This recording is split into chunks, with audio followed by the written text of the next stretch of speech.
Welcome to Glow for Hope, sparking conversation on mental health, where we break the silence, build community, and ignite hope. We're here to talk about what really matters: mental health, wellness, and the conversations that help us all feel seen and supported.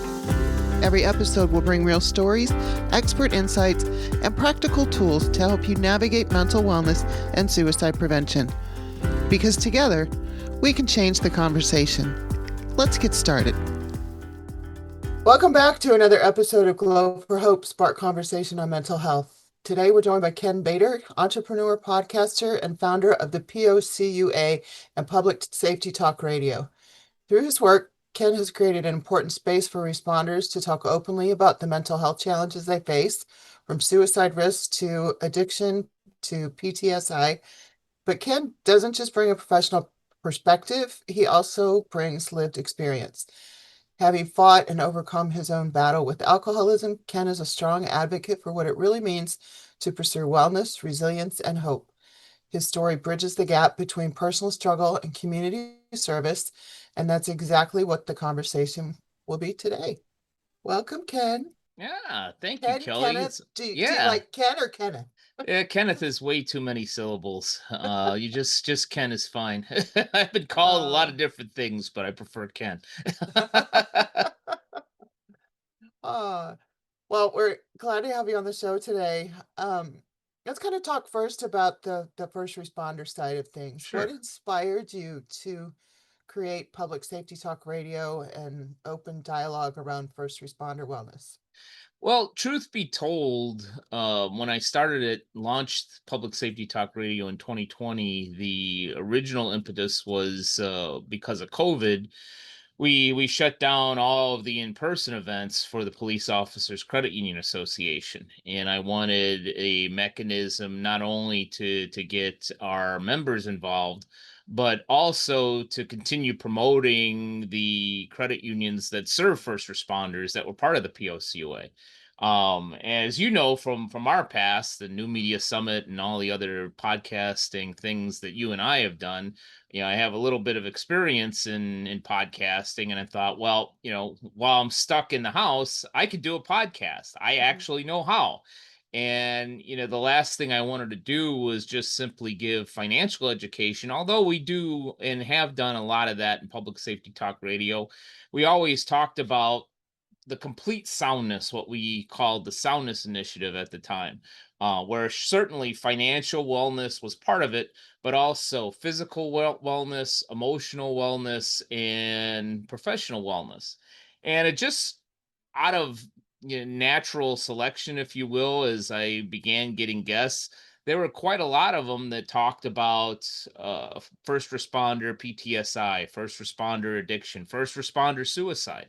And we dug into that a lot, and I think that we got a lot of good information on that. So while that might not have been the wellness part, might not have been the impetus, it definitely is what kept the show going and made me a heck of a lot more passionate about it, to be honest. That's awesome. That's awesome. So I know people are familiar with with the term PTSD.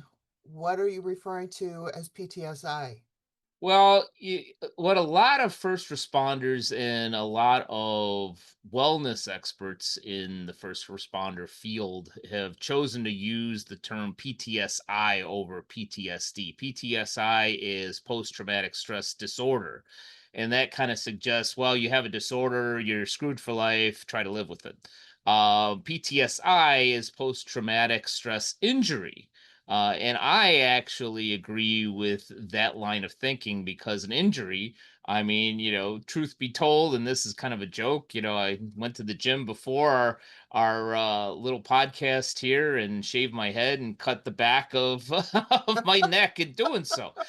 So, I tossed a band-aid on it and, it came to do your podcast. Yeah, that's not a disorder. That's just an injury. Yeah, it happened. There's a band-aid on it. It'll heal and it'll be fine. So the whole concept of PTSI is yes, you had an injury. But there's treatment. There's things that could be done to overcome that injury and allow it to heal so that it isn't a hindrance to your life. Okay, okay. So injury in the terms of like they got injured on the job, or it's still, I mean, I understand the concept Yeah. of, you can't move past it, which would be a little bit against what the PTSD would be, because you might not necessarily always heal from that, but injury in the form of what? Well, I am not a therapist or psychologist or what Sure. have you. You know what I share is simply what I have had the fortune of learning. But I do know, if you've had a traumatic event, and frankly, most first responders have had several traumatic events. Some, if you want to continue with the lack of a better way of putting it, analogy of an injury.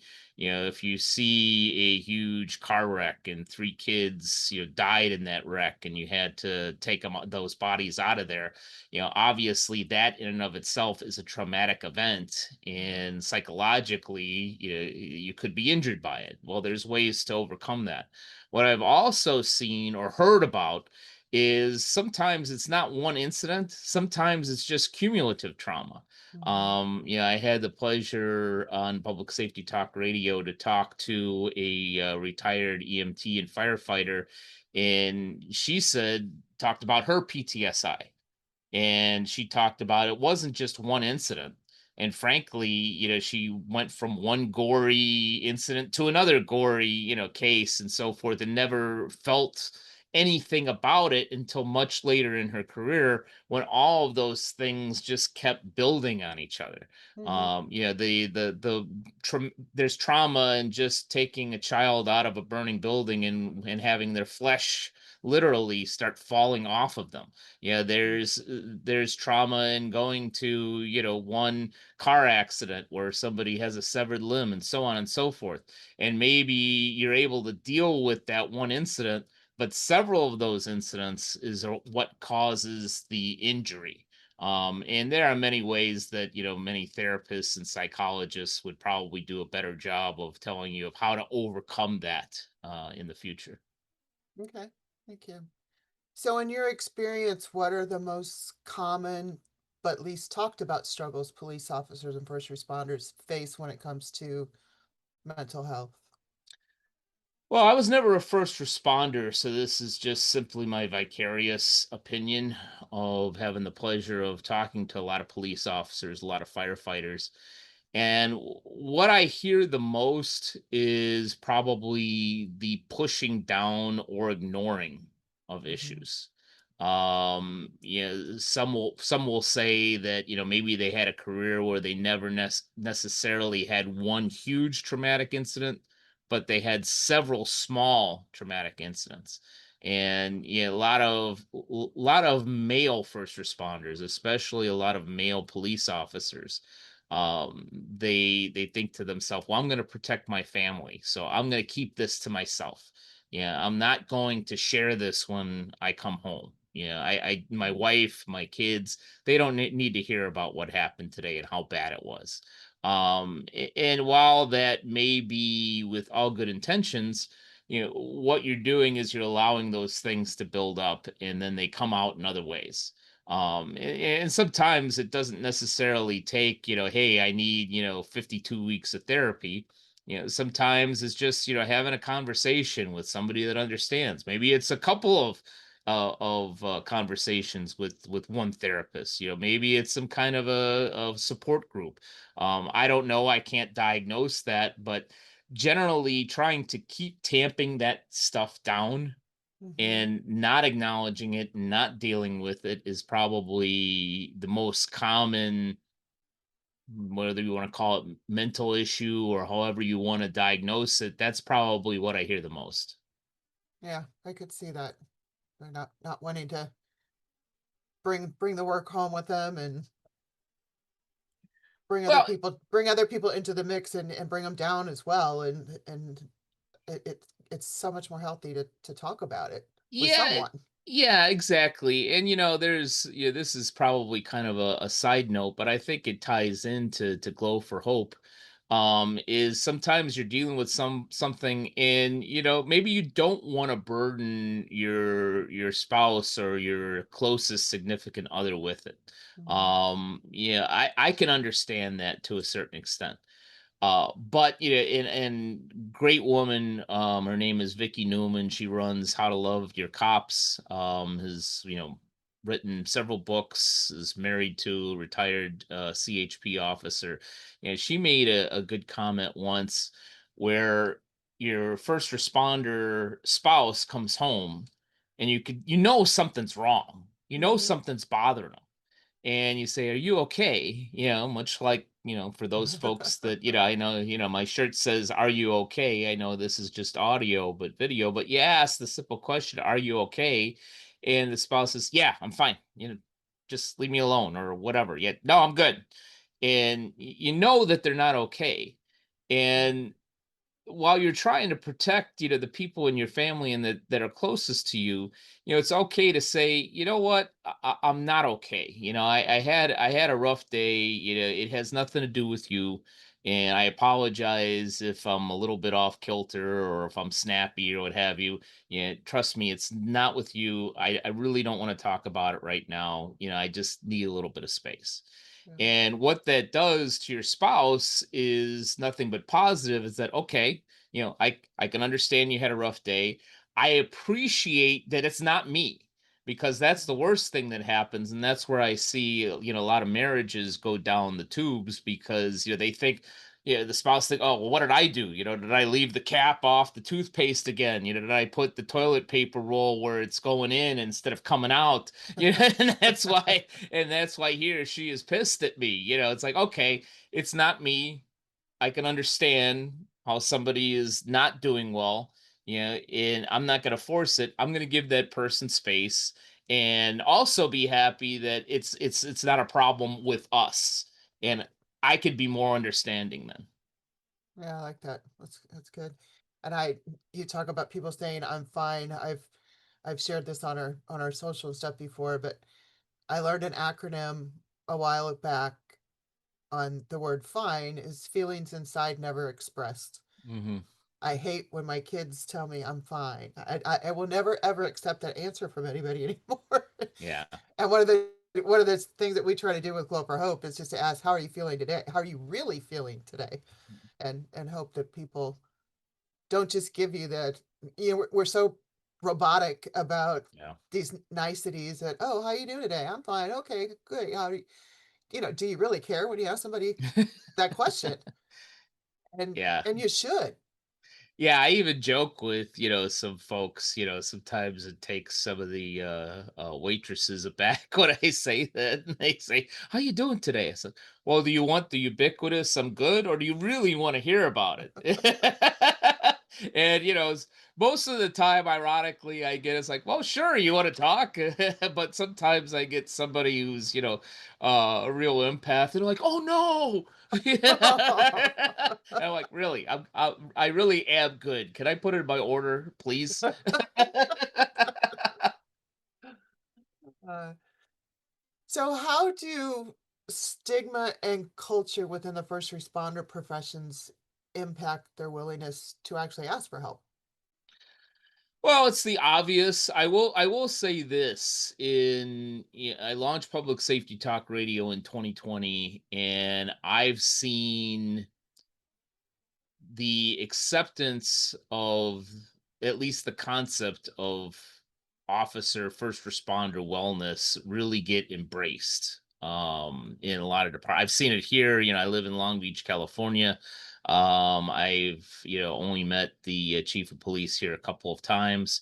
But I give Wally Habish a lot of credit in that one of the first things he said when he was doing community meetings after he took over as chief, he talked about how important, police officer wellness, health, mental health, physical health, all of that was important to him. Mhm. And I think that that's a great start. But to go back to your question, what is some of the problems? And I think that there's still a little bit of a culture, a belief of, hey, I'm the first responder, I'm the hero. You know, I'm the guy Right. that helps you. You're not the guy that helps me. I think that there's still a lot of that going on out there. But fortunately, and I think that one of the hindrances even today of somebody reaching out for help is even though you say it's okay within a department, yeah, there's always that, well, do I want to go to somebody inside the department and say I'm not okay?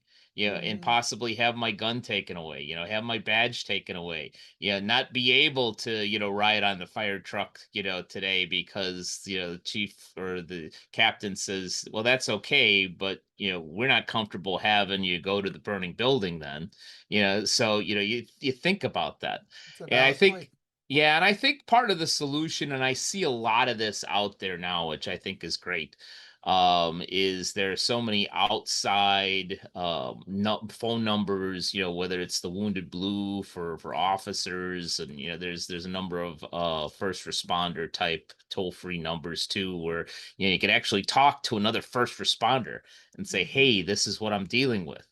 And maybe sometimes, you need to be encouraged to go back into the department and say, yeah, I need real help. And sometimes you're like, you know what? You talk to another first responder, you're like, yeah, I've been there. And, I don't think you're nuts. I don't think that, you're too far gone. I think maybe you need to do this, that, and the other thing, but, maybe, you really don't need to go to your department on this. Sometimes you just need to talk to somebody.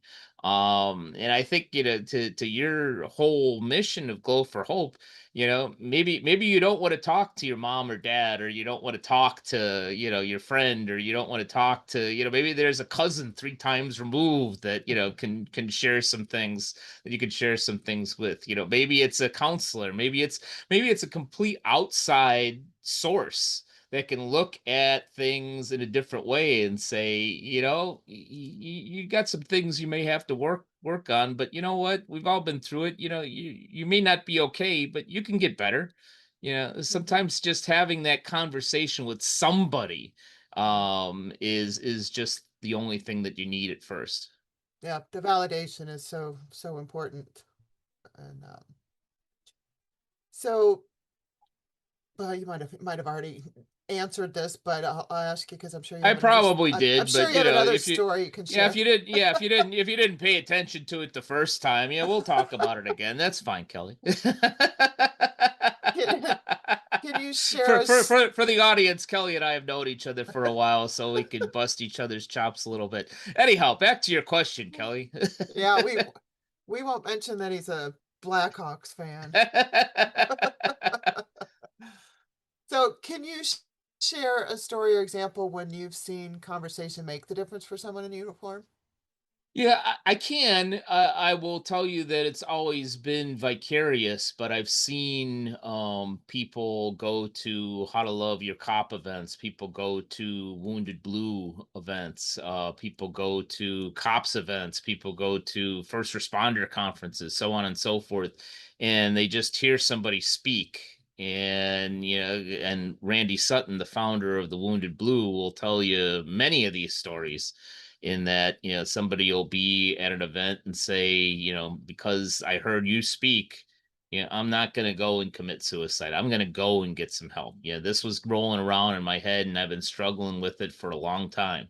Just hearing somebody else speak about some of the issues that they went through, you realize, hey, I'm not alone. I'm not so effed up. I'm Right. not crazy to feel this way.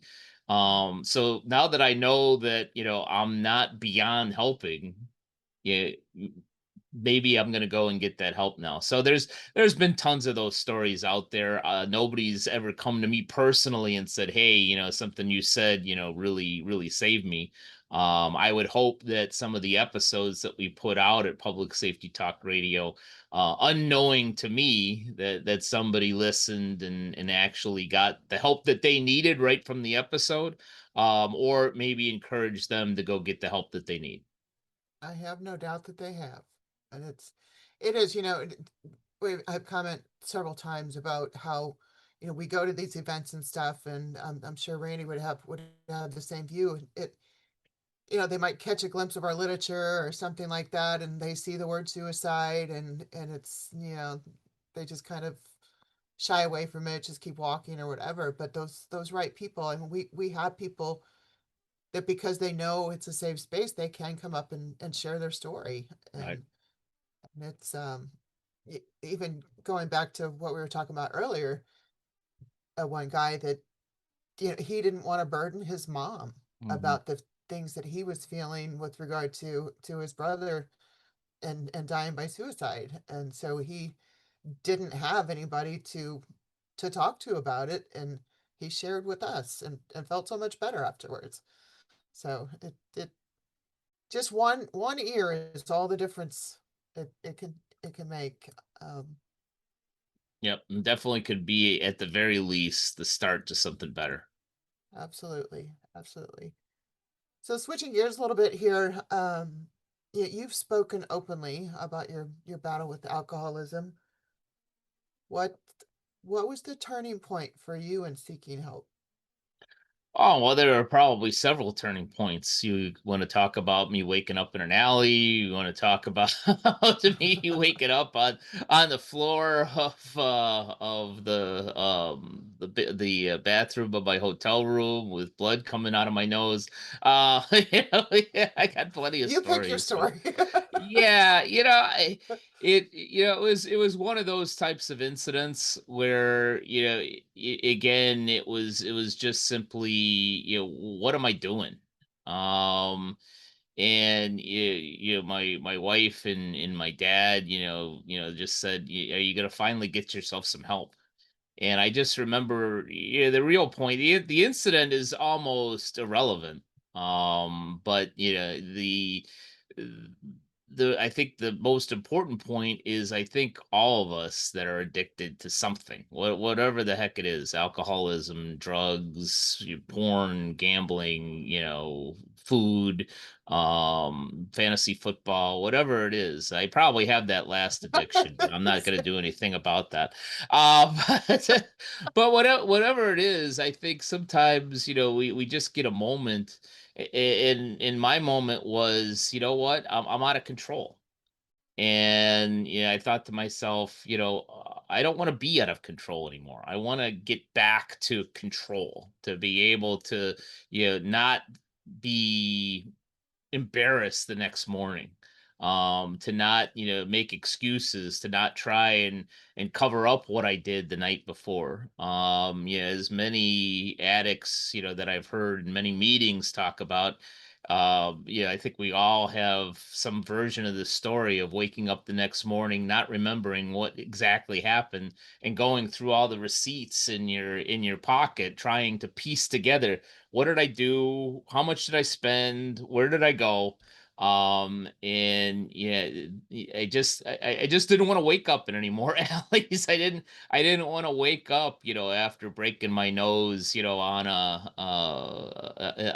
bathroom in my hotel room, and have to lie about, why it happened. Days later. I just didn't want that anymore. Good for you. I'm proud of you. Thank you, Mom.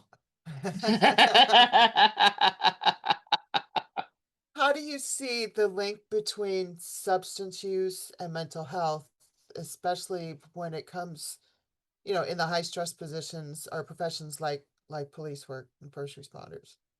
Well, I could only speak to alcohol. Ironically, to my knowledge, I've never taken an illegal drug, but I always had plenty of bars and liquor stores to feed my habit. But I think, at least with me, and I think this is the case for many first responders, is you just want to shut it off. Whatever that is. I personally was kind of disappointed, with how my career went and where my business was and so forth. And probably a few other things too. And I just wanted to shut that off. And and alcohol, frankly, is really, really good at that. Mm. It's excellent at shutting all that stuff off in your brain. The problem is it comes with a lot of bad side effects that are generally and eventually worse than the cure that you're using it for. And so I think where a lot of first responders turn to alcohol and maybe drugs is they just want to shut that pain off. They just want to shut that anger off. They want to shut whatever is going on in their mind off. Mhm. And sometimes that addiction helps them to do that, but it creates a lot of crap in its wake. Well, you could see that. So how did you know that it was, I don't know, people drink socially. How did, and they may run into the same things that you did where they, they have their benders and they drank too much or whatever and woke up the next day and remember what had happened. How did you know that it was different for you and that it was an addiction problem versus just, you know, having nights of lots of fun or Yeah, yeah. I kind of agreed to with an analogy or a phrase that a lot of people in AA have used is that when I first started using alcohol, it was fun, and I could tell you in my 20s, a lot of fun stories with alcohol and friends and so forth, and then all of a sudden it became fun with problems, and then it just became problems. mm, And yeah, I could always speak to myself is that one or two just wasn't enough. It same thing, yeah, it's as I've heard many people say before, alcoholism is a self-diagnosed disease. Yeah, so somebody who has one bender in a 10-year period probably isn't an alcoholic. Probably just had a really fun night and took it a little too far. mhm, But I think my wife has a good definition. She was in healthcare for well over 30 years, and sometimes we joke a little bit about mental illness, and I'll say, well, we're all mentally ill. It's just a matter of degree. Some people can can actually function, and others have a little bit of a tougher time. And she usually takes me to task on that and says, well, mental illness is sure we all have our quirks, but mental illness is when it's preventing you from living your life. When it's preventing you from going to your job. It's preventing you from doing the things that you should be able to do. mhm, And that's what alcohol did with me is it started to prevent me from doing the things that I wanted to and needed to do. Just one example, easy, is sometimes it would take me until like noon, 2 o'clock to really get going and start working on my business. And that's because you wake up hungover and you get the Red Bull or the 5 hour energy and you're trying to hydrate and you're trying to get your mind right. And by the time you do that, it's already like 12 to 2 o'clock.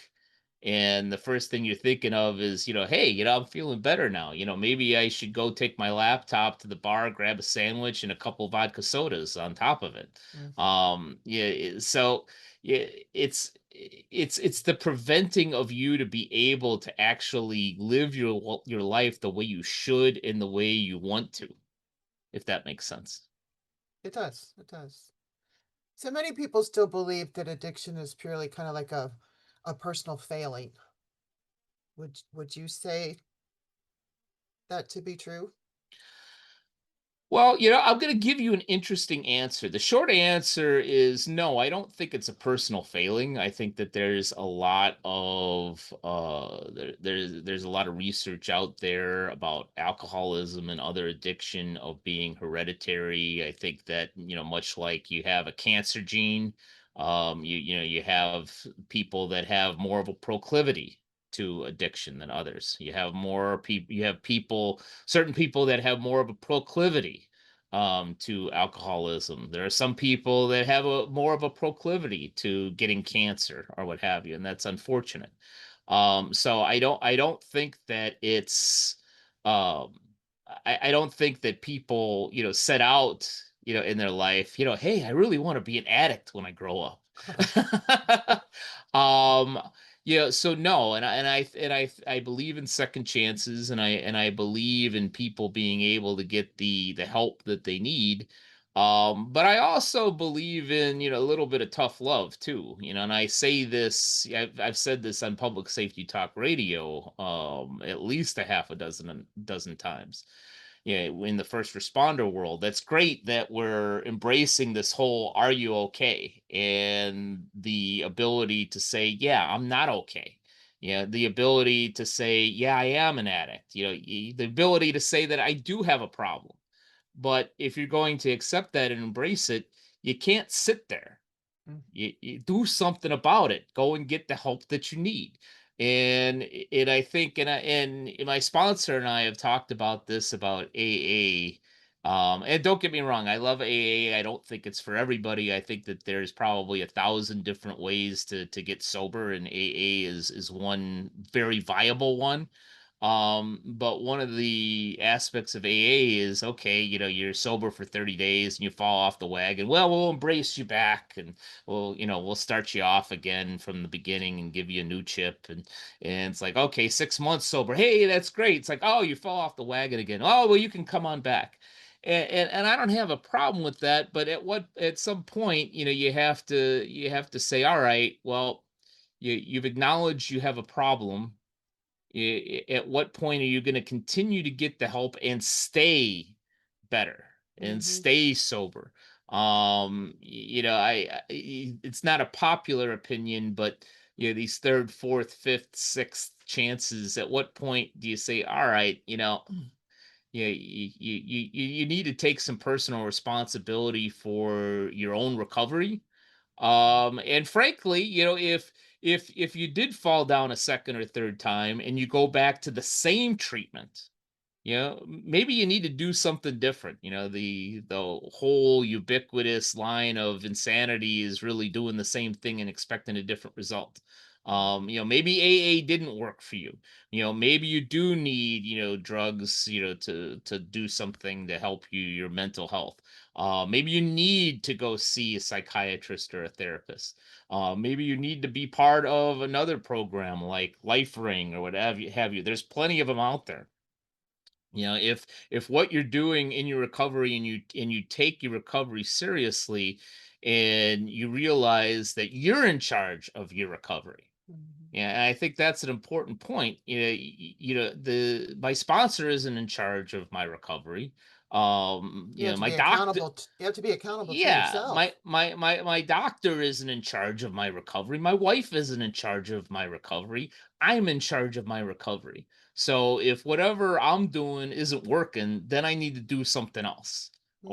or go back to the drawing board, or whatever it is. So I do not think that, addiction, should be, looked upon or looked down upon. I truly do believe that it's an illness. But like with any illness, yeah, it's like, okay, hey, I see people at the gym. Well, my shoulder's screwed up. It's like, well, have you seen anybody? Are you putting ice on it? What are you doing? No, I'm just gonna go through the pain. I'm gonna go and I'm gonna work out again. It's like, oh, my shoulder hurts again. Well, I'm kind of not having any empathy for you, because you realize that you got a problem, but you haven't changed the behavior to fix yourself. So, Yeah. be in pain. So where do you find the strength every day to not fall back into that life? That's a good question. I've never actually been asked that before, so good job, Ding Kelly. ding. Yeah, It wasn't even on the list. I just came yeah, up there with that you one. go. Yeah, put it on the list. Let me think about it a little bit. You know, yeah, it isn't, I, it's Ooh, a, I got it. This is the first time I think I've stumped you for words. yeah, you probably did, because I gotta think about it. I do have an answer to that, but I've got to be able to put it into words. And I think the best way to put it is, when I started to get sober, um, and really evaluated what I wanted, um, in life. And frankly, as you said at the beginning of the show, I'm an entrepreneur at heart. I've, started business, failed in businesses, and been successful in businesses. And one of my skills is helping others build a business strategy. And so I kind of did that with myself, is just look at it as a strategy of, all right, what do I really want? Yeah, what do I want going forward? And I actually even thought, it's like, one option is just to continue drinking. I'll probably lose my marriage. I'll probably lose some friends. I may lose some clients. I may lose some stuff. But is it worth doing to lose all that to keep alcohol? I actually weighed that in my mind a little bit. Is it worth it?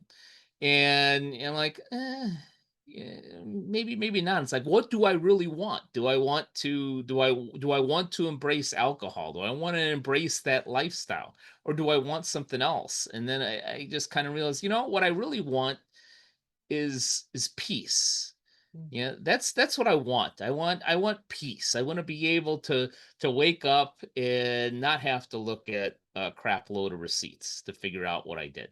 I want to wake up and not have to cover up what I did, 27 days ago. I want to be able to, I've always been, active and into fitness. I want to be able to go work out and not feel so tired just 5 minutes into it because I'm trying to work off a hangover.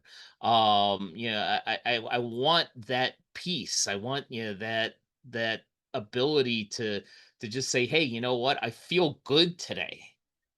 And after 5.5 years, that habit, I don't even really think about it anymore, frankly. That's awesome. Yeah, I think that, and I know, like, some folks like to go, deeper into the God thing, and into the, whole be a better person thing. And I probably need to do more of that, frankly. I will admit that. But I tell people too, don't discount some of those surface level wins either. Yeah, yeah, it's okay to acknowledge, yeah, you just freaking feel better. Yeah. Yeah, I don't have to start work at 2 o'clock. I could sleep until like 7:30, have a couple cups of coffee and a bowl of cereal, and actually be excited and be ready to work at like 8 or 8:30. All the Without small victories. without having to take, a 5 hour energy, or, feel, like I need, 3 Tylenol just to function. Yeah, so yeah, it's a good question. What keeps me doing that? And I think it builds on itself. I Mm. think that, one thing that AA does phenomenally, and I love this, and then I remember um somebody talking about that, where she said, there's a reason why we give you a 30-day chip and a 60-day chip, and a 6-month chip and a 9-month chip and a 1-year chip, and then an 18-month chip, and then it goes 2-year, 3-year, 4-year. We don't do 2-year and 37 days and a half. Because it's at some point, you build on that and you realize, hey, I don't need this crap anymore.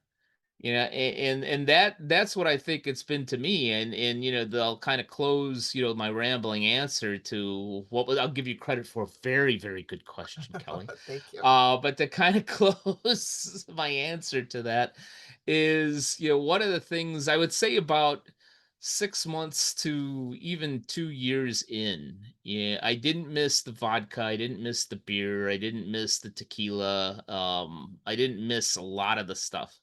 The one thing that I missed and bothered me, and it doesn't bother me anymore, is wine. Mm. And the reason that it did is, I drank the vodka for an effect. Yeah, the vodka in and of itself was the reason. Yeah, and I've said this to many people. I remember, even a slightly bad day, going into the bar and ordering, the first, vodka soda. And most of the bars, I didn't even have to ask. They saw my ass walk in. It's like, okay, vodka soda. It's like, grab the Tito's. Boom, and then, hey, Ken, good to see you. Uh, but I remember I said this several times. Is I would grab that glass, and right before my first sip, I would say, "Hello, happiness." Mm. And Wow. I didn't think about it at the time, but, as I got sober, I'm like, I thought I was being funny, but that was really truthful. That was my happiness. And And so your brain kept hearing that too. right, right, exactly. And so at some point, I realized that the vodka and the beer and the tequila and the rum and all of that, that was for, a purpose that didn't serve me anymore.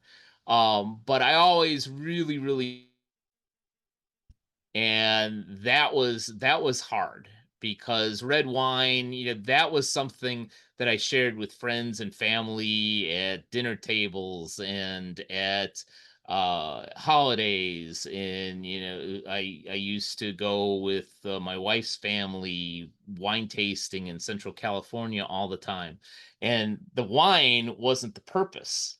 The purpose was everybody to get together. Yes, there was fun in trying new wines and good wines and talking about it and so forth, but the wine was an element in an overall piece of happiness of, hey, we're sharing something. Hmm. And that took me a while to get over. But at some point, and I can't even peg, a particular day, it wasn't, 4 years and 22 days or, 3 year, whatever it was. At some point, just I actually just sat there one time at a bar and ordered my Heineken Zero or club soda or whatever it was around friends, and somebody had ordered a red wine, and it just clicked in my head. It's like, that person just ordered a red wine, and you know what? I really don't want one. I really, it's something finally just clicked or said, you know what? It's not worth the calories. It's not worth falling back over. Yeah, so yeah, you spurred me into a ramble, but your original question was what keeps me sober, and I think it's just simply having built an idea of what I really wanted, and building and getting what I actually really wanted, and it didn't include alcohol. That's great. I love that. Thank you for sharing. Now it sounds like an AA. Thank you for sharing. Yeah. I like listening to you talk and stuff about all of that. Have you watched the series Animal Kingdom? I have not. I have not. That's It's I've heard a lot of good things about it, but I have not partaken yet. Yeah, it's very interesting, and it's just the whole. You talk about they keep welcoming you back and stuff into AA and everything, and it's kind of it gives a lot of different perspectives. And if you're looking for the right, I view things in different ways now than I used to since starting Glow for Hope, and just the struggles that they're going with, and like yelling at the TV, like, well, why do you keep doing that? Why, you leave the AA meeting and you're going to a bar. Why? But it is a disease, and it's something that you have to accept and be willing to change and be accountable for. And it also showed that there's a support system that the one main character had. And Mhm. so kind of, I guess that kind of leads to the next question as far as, what role does community, whether it's peers, family, or organizations like ours, that what role do they play in helping someone recover? Well, I think just an understanding. First off, you've got to be ready for recovery. I've seen people, even people in my extended family, have problems with alcohol and drugs, and you've got family members saying you need to stop this. We're going to send you to rehab, whatever, and that rarely works. Stop having um cancer. Would you stop having yeah, cancer? yeah, will you stop having pneumonia for Christ's sake? That doesn't work. But I think that once, at least for me, once you kind of realize, hey, I got an issue here and I need something, to say, all right, let's get you some help. let's be there for you. Let's listen. I understand. I appreciate what you're going through. I may not understand it myself is probably a better way of putting it, but I understand that you're dealing with this. The one point that I made in one of the books that I participated in and a number of podcasts is including public safety talk radio is I think I knew I had a problem for at least 9 months, maybe well over a year before I actually decided to get sober. And yeah, I always thought it's like, yeah, you know what? I probably need to stop drinking. But I always thought, well, if I admit that I have a problem, what's gonna happen? My friend's gonna say, oh yeah, you're not drinking anymore. My family gonna say, oh, what? You can't hold your liquor, yeah, the clients are gonna say, oh, you're a piece of crap, you're an alcoholic. I worried about, these voices that wind up in your head, and I think this happens with a lot of first responders, and I think a lot of people that I was never what I would call suicidal, but I think a lot of people that struggle with those suicidal thoughts have those voices in their heads, and let them get the best of them. But when I finally realized, all right, I got a problem, I'm going to admit it, and I'm going to go for help. The fear of losing all of these people in my life never happened. Yeah, I didn't lose my marriage. Yeah, I still talk to my parents. I have all my friends, as far back as high school and as, soon as, like, 5-10 years ago. I didn't lose any clients. Everybody basically fell into one of two buckets.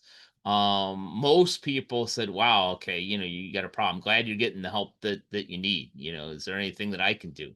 One buddy of mine who is a drinking buddy, going back to high school, just said, hey, glad that you're doing this and getting the help. If you ever want to talk, let's talk. And I thought, he was going to give me as much crap as anybody. It's like, well, you're not going to drink with me anymore.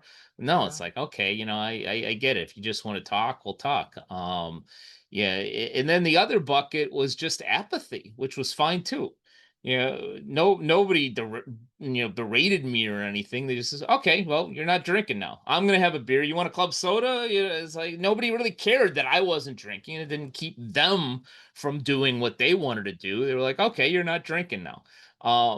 So I think that I really think that that's one of the most important messages that I share, because I think people get embarrassed. People keep things to themselves. People are like, well, if all this comes out, am I gonna lose everything anyway? Well, and that creates stress. And then you're Right. like, well, I don't Right. want to, I don't want to F and think about that. So I'm gonna have another drink. I don't want to think about, telling everybody, I got a problem with cocaine. So I'm gonna go have more cocaine. Yeah, it's because I'll feel better, whatever it is. So I think, not listening to those voices, and realizing that, you're probably not going to lose anybody in your life. And, maybe if you lose, just one or two, maybe there were people that, were worth losing in your life in the first place. Yeah, for sure. No, that's a really good point. So we get so caught up in what we think other people are going to think, and are they going to think I'm not any fun anymore? And can I only be fun when I'm drinking? And yeah, it's all good stuff. So just as we kind of wrap up here, if there's someone listening today that's struggling with the alcohol or another addiction, what's one first step you'd encourage them to take? Yeah, I would say just talk to somebody. I think there's plenty of those AA meetings, and I've heard this before that, sometimes people that aren't alcoholics but have addiction problems with something else, usually drugs, find some comfort in just going to an AA meeting because it's pretty much the same similar program, and nobody in there is going to be judgmental. I think, talking to somebody, and maybe, just going to a meeting or going to even online, you could do these things online. There are AA Zoom meetings, there are life ring Zoom meetings and so forth, and none of those people are going to be judgmental because bluntly, if you think you did something bad, I guarantee you somebody in that room or somebody online has done something much worse. I remember, in early on in my recovery, going to a meeting and talking about some of the things that I did that I was embarrassed about. And one guy came up to me later on in the meeting. It's like, don't feel bad about that. I wound up in jail. You you woke up in an alley, I woke up in prison. Jeez. So don't worry about it. So I think that whole ubiquitous line of "you're not alone," I think it's true. You're not. There's always somebody out there, no matter how bad, you think you are, no matter how terrible a thing you think you did, no matter how far gone, you think you are, there's always somebody out there that came back and bounced back from bigger depths than you did. So if there's nothing else, whether it's stranger in AA or life ring or a hotline or whatever, sometimes it's easier to just talk to a stranger. You can always hang up on them and never talk to them again. But usually, there's some comfort in that. It helps you to get some perspective without any judgment, that you probably need at that time. Yep. Awesome. Well, thank you so much for sharing with us My and pleasure. being so vulnerable. I appreciate it takes these conversations and people like you to share so that others can feel better about talking about it themselves. And that's one of the big things that we're trying to change and to get people talking. Yeah. So thank you. Appreciate you being here today. My pleasure. Thanks for having me, Kelly. Of course. Well, thank you for listening to Glow for Hope, Spark Conversation on Mental Health. We'll see you next time. Thank you for joining us on Glow for Hope. If today's conversation resonated with you, share it with someone who needs to hear it. Remember, your mental wellness matters, and you are never alone. For more resources and support, visit glowforhopenfp.org. That's glowforhopenfp.org. Stay connected, stay hopeful, and keep the conversation going. Until next time, keep shining. This podcast does not and is not intended to provide medical advice. The information presented on this podcast should not be interpreted or construed in any way as a replacement or substitution for medical advice. It is important that you discuss your condition, treatment options, or any questions that you may have with your doctor or healthcare provider.